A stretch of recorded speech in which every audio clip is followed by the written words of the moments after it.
los que se dicen ser judíos y no lo son. Bienvenidos a nuestro tema bíblico. El arte de servir les motiva a seguir este tema, analizar cada texto y referencia bíblica para una mejor comprensión, donde exploraremos algunos temas que en parte generan algún tipo de discusión entre los creyentes y estudiosos de la Biblia. Es importante que seamos conscientes de que lo importante aquí es saber que en Jesucristo se encuentra toda justicia, amor y reconciliación para el hombre, que los temas más allá de la salvación son temas debatibles, que Él un día nos dará todas las respuestas que nuestro corazón ansía. El amor, la unión en su iglesia marcan la diferencia. No es una religión o una denominación lo que debemos defender o seguir ciegamente, más bien bajo la luz de Cristo seguir una verdad absoluta, que nos llevará a la certeza de la salvación de nuestras almas y con ello la herencia perpetua de sus promesas, para nosotros los que creemos y le hemos recibido como nuestro Salvador y Mesías.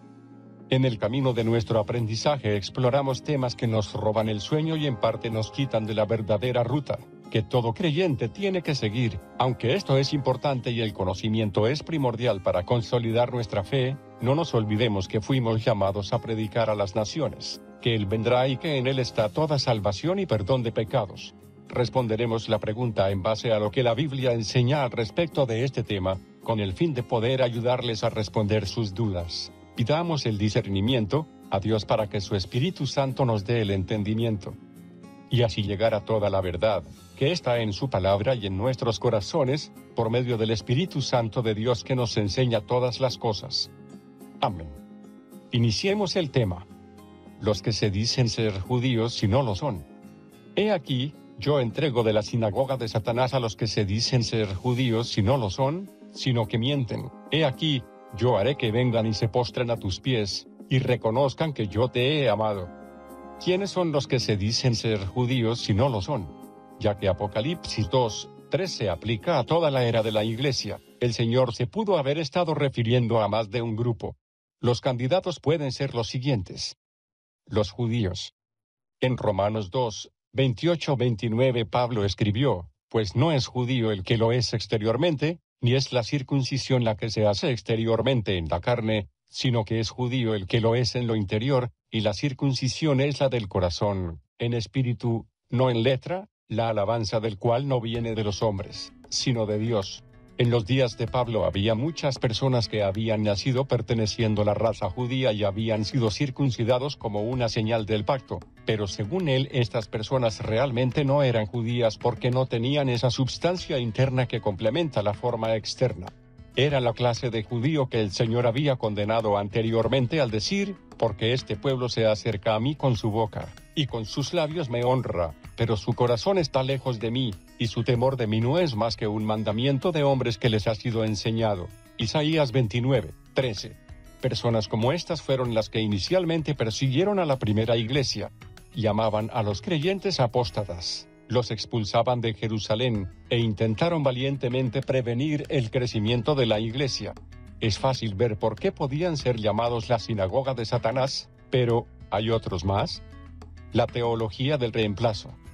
Entre los cristianos existe una escuela de pensamiento llamada teología del reemplazo, algunas veces conocida como supersesionismo. Este punto de vista sostiene que cuando los judíos crucificaron al Mesías, todas las promesas que Dios le había hecho a Israel fueron transferidas a la iglesia, de ahí el nombre supersesionismo. Los judíos ya no son el pueblo elegido de Dios como tampoco Él tiene ningún otro plan futuro para la nación de Israel.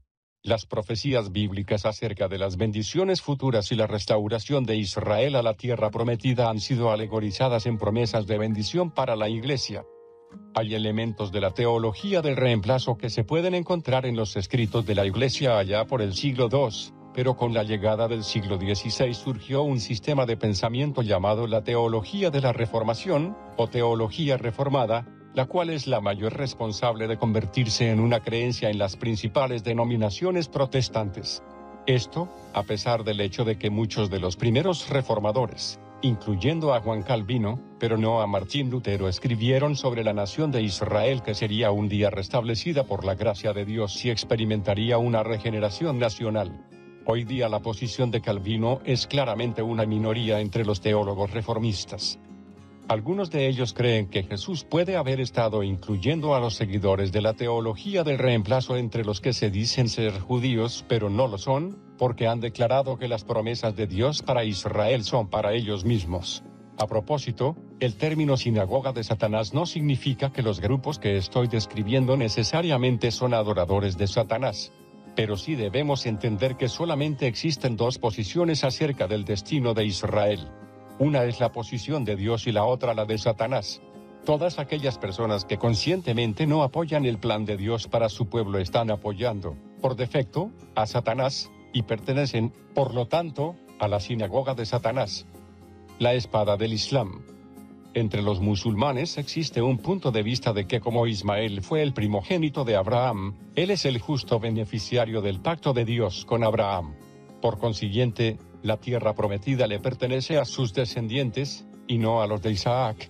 Otros dicen que aun si la herencia viene a través de Isaac, los actuales residentes de Israel son descendientes de europeos convertidos al judaísmo. Son hijos de gentiles y no de Isaac, por lo que no poseen ningún derecho a la tierra. Ya sea que sostengan un punto de vista o el otro, los musulmanes concuerdan de que al final de la era Jesús va a regresar con Mahoma para ayudarle a limpiar la tierra de cualquier remanente de judíos. Ellos dicen que aún las piedras y los árboles estarán involucrados diciendo, «Oh musulmán, hay un judío escondido detrás de mí. Ven y mátalo». Esto ciertamente los califica para pertenecer a la sinagoga de Satanás. La sangre de Efraín. Y luego tenemos la iglesia mormona, con sus miembros afirmando ser descendientes de la tribu de Efraín. Algunos de ellos también se incluyen en la de Manasés, quienes escaparon de la destrucción de Babilonia navegando a las Américas. Dicen que de ellos es el templo de Dios, y en la tierra que compraron en Kirtland, Missouri, Estados Unidos, estará la nueva Jerusalén. Cada mormón practicante, varón y mujer, recibe una bendición patriarcal que revela su linaje en la casa de Israel. Históricamente los mormones se han referido a sí mismos como Israel, y los que no somos miembros somos llamados gentiles. Oficialmente, los mormones afirman ser judíos, pero no lo son. A propósito, según la escatología mormona, un líder mormón aparecerá en un caballo blanco cuando la Constitución de los Estados Unidos penda de un hilo, para salvar a los Estados Unidos y restablecer la paz del mundo. Entonces, estos son varios grupos que se dicen ser judíos pero no lo son. ¿Y qué tiene Dios que decir sobre esto? La palabra de Dios. Pareciera que todo mundo está reclamando la herencia prometida a Israel. Pero, ¿qué dice la palabra de Dios? ¿Ha sido Israel rechazado a causa de su deslealtad, para ser reemplazado por la Iglesia o cualquier otro grupo? Así ha dicho Jehová, si los cielos arriba se pueden medir, y explorarse abajo los fundamentos de la tierra, también yo desecharé toda la descendencia de Israel por todo lo que hicieron, dice Jehová. Jeremías 31:37. Porque Israel tiene un propósito en el plan futuro de Dios, y qué ha hecho en el pasado.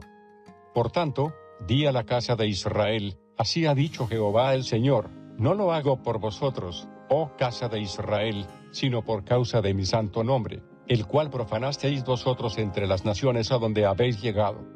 Y santificaré mi grande nombre, profanado entre las naciones, el cual profanasteis vosotros en medio de ellas, y sabrán las naciones que yo soy Jehová, dice Jehová el Señor, cuando sea santificado en vosotros delante de sus ojos. Ezequiel 36, 22-23.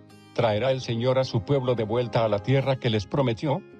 Y traeré del cautiverio a mi pueblo Israel, y edificarán ellos las ciudades asoladas, y las habitarán, plantarán viñas, y beberán el vino de ellas, y harán huertos, y comerán el fruto de ellos.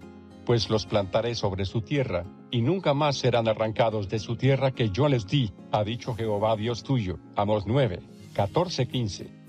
Este llamado empezó hace 62 años. Un día, pronto, el Señor se revelará a Israel al destruir a un enorme ejército musulmán que se ha formado en contra de ellos. Entonces Él completará este llamado no dejando a ninguno atrás. Ezequiel 39, 22. Él protegerá a aquellos que son suyos a través de los juicios de los tiempos del fin. Jeremías 30, 11, y les abrirá los ojos para que finalmente reconozcan que Jesús es su Mesías. Zacarías 12:10, antes de la segunda venida. Pregunta: ¿será Israel otra vez la nación preeminente en la tierra? Así dijo Jehová el Señor: He aquí, yo tenderé mi mano a las naciones, y a los pueblos levantaré mi bandera, y traerán en brazos a tus hijos, y tus hijas serán traídas en hombros, reyes serán tus ayos, y sus reinas tus nodrizas, con el rostro inclinado a tierra te adorarán, y lamerán el polvo de tus pies, y conocerás que yo soy Jehová, que no se avergonzarán los que esperan en mí. Isaías 49, 22-23. ¿Qué papel realmente tendrán las piedras y los árboles en todo esto? Hablándole a Israel, Dios dijo: Porque con alegría saldréis, y con paz seréis vueltos, los montes y los collados levantarán canción delante de vosotros, y todos los árboles del campo darán palmadas de aplauso. Isaías 55, 12. Entonces, una vez más vemos el contraste entre el punto de vista del hombre y el de Dios. Porque mis pensamientos no son vuestros pensamientos, ni vuestros caminos mis caminos, dijo Jehová. Como son más altos los cielos que la tierra, así son mis caminos más altos que vuestros caminos, y mis pensamientos más que vuestros pensamientos. Isaías 55, 8-9. Piense en ello. ¿Cómo podemos creer que Dios nos va a cumplir sus promesas, mientras al mismo tiempo creemos que Él las rompió con Israel? Seguro, ellos no merecen su lealtad, pero de nuevo, ¿qué hace que nosotros pensemos que la merecemos?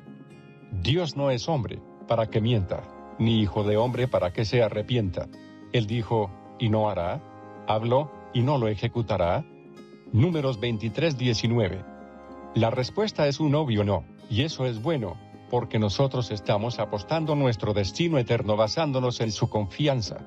Al observarlo ejecutar sus promesas a Israel nos brinda un gran consuelo, porque cuando llegue el momento en que nos demos cuenta que Él va a cumplir sus promesas en nosotros, ya será demasiado tarde para que podamos hacer algo. Pero Él hará todo lo que ha prometido, y eso incluye hacer que todas aquellas personas que no lo tomaron en serio ni tampoco a su palabra acerca de Israel, vengan y reconozcan que Él nos ha amado.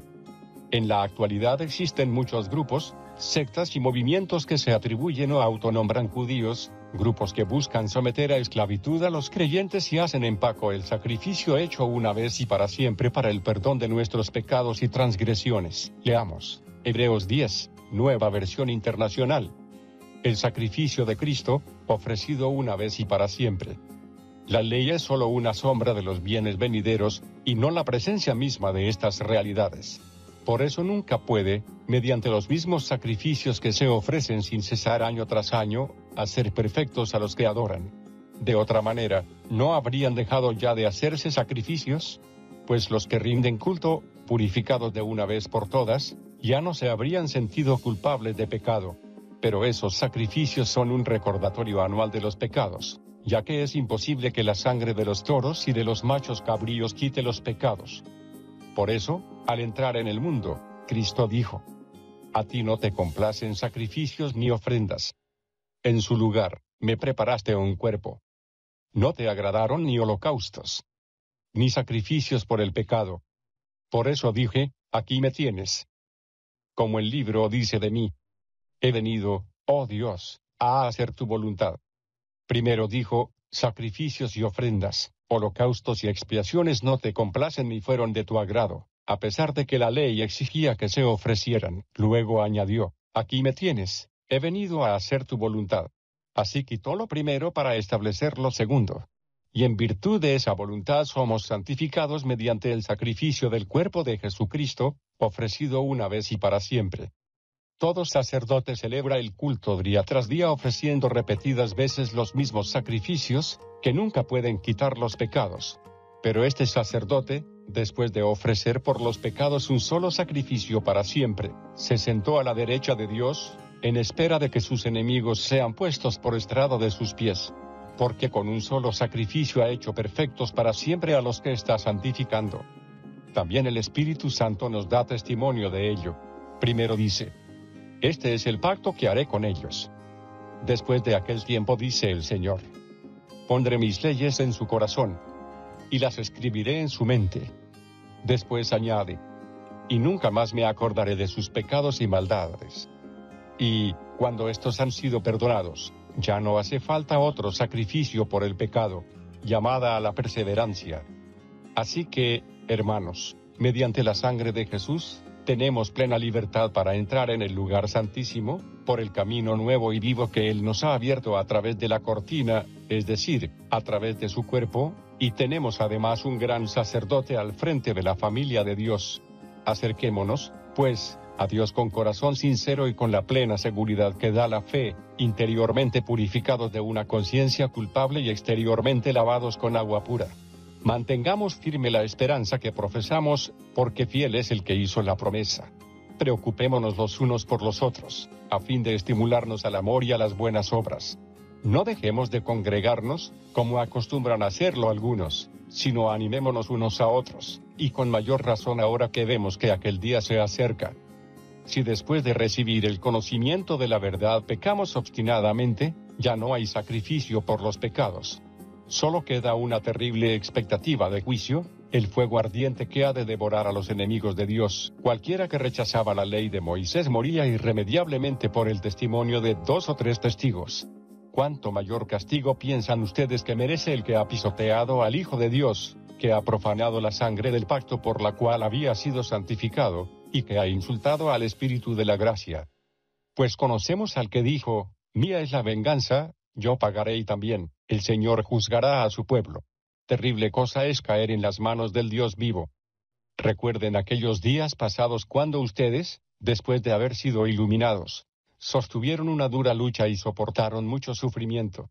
Unas veces se vieron expuestos públicamente al insulto y a la persecución, otras veces se solidarizaron con los que eran tratados de igual manera. También se compadecieron de los encarcelados y, cuando a ustedes les confiscaron sus bienes, lo aceptaron con alegría, conscientes de que tenían un patrimonio mejor y más permanente. Así que no pierdan la confianza, porque ésta será grandemente recompensada. Ustedes necesitan perseverar para que, después de haber cumplido la voluntad de Dios, reciban lo que Él ha prometido. Pues dentro de muy poco tiempo, el que ha de venir vendrá, y no tardará. Pero mi justo vivirá por la fe. Y, si se vuelve atrás, no será de mi agrado. Pero nosotros no somos de los que se vuelven atrás y acaban por perderse, sino de los que tienen fe y preservan su vida. Amén. Es un gusto poder servirles, y seguir trabajando para traer un mensaje de fe y esperanza a nuestros hermanos en todo el mundo. Gracias por su confianza, les pedimos compartan estos temas y juntos ayudemos a traer luz en tiempos de oscuridad. Que la paz de Dios que sobrepasa todo entendimiento sea sobre todos ustedes. Amén.